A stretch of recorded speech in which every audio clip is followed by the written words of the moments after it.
ఆధ్వర్యంలో నేడు కలెక్టరేట్ల ముందు నిర్వహిస్తున్న తెలంగాణ ఎంప్లాయ్ జేఏసీ మహాధర్ణ కార్యక్రమానికి అధ్యక్షత వహిస్తున్న టీఎన్జీఓస్ దినశ్యామ్ గారికి, అదేవిధంగా టీజీఓ గోపాల్ గారికి, అదేవిధంగా నా సహచర ఉపాధ్యాయ సంఘం నుంచి వచ్చిన కో చైర్మన్లు, డిప్యూటీ సెక్రటరీ జనరల్ అందరికీ పేరు పేరున అభినందనలు తెలియజేస్తున్నాను.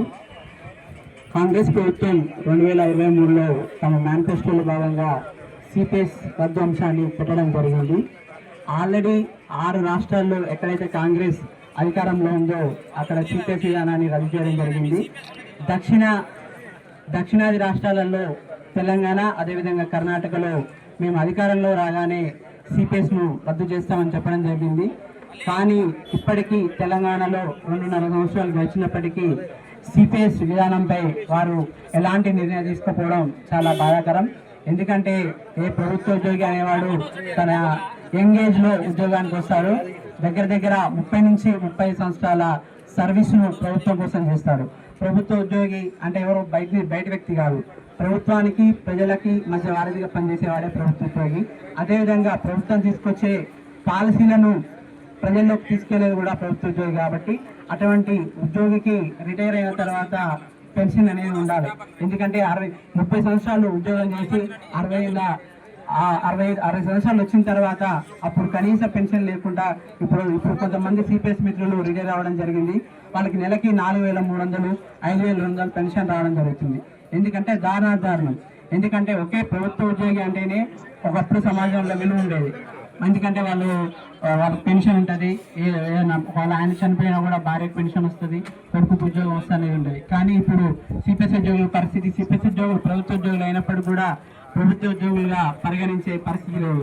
కనీసం సిపిఎస్ ఉద్యోగులకి రిటైర్ అయిన తర్వాత హెల్త్ కార్డు స్కీమ్ను కూడా ప్రభుత్వం వర్తింపజేస్తలేదు. అది కూడా బాధాకరం. ఖచ్చితంగా ప్రభుత్వం మీరు మాట ఇచ్చారు, ఖచ్చితంగా దాన్ని నిలబెట్టుకోండి. ఎందుకంటే రాష్ట్రంలో 2,60,000 మంది సిపిఎస్ ఉద్యోగులు మీరు మేనిఫెస్టోలో పెట్టిన అంశాన్ని నమ్ముకొని మీకు అనుకూలంగా ఓట్లు వేయడం జరిగింది. కాబట్టి ఖచ్చితంగా మీరు మాట ఇచ్చిన ప్రకారం మీ హామీని నిలబెట్టుకొని సిపిఎస్ విధానాన్ని వెంటనే తెలంగాణ రాష్ట్రంలో రద్దు చేయాలని సూర్యాపేట జేఏసీ పక్షాన, అదేవిధంగా టీఎస్సీపీఎస్యు పక్షాన కూడా మేము తెలియజేస్తున్నాం.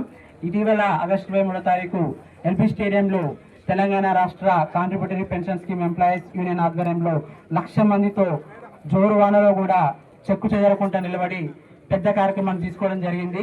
ప్రభుత్వం ఇప్పటికైనా మారి సిపిఎస్ను రద్దు చేసి ఓపీఎస్ను పునరుద్ధరించవలసిందిగా కోరుకుంటున్నాం. ఎందుకంటే రాష్ట్ర ప్రభుత్వాలకి సిపిఎస్ నుంచి బయటపడే వెసులుబాటు కేంద్ర ప్రభుత్వం ఇచ్చింది.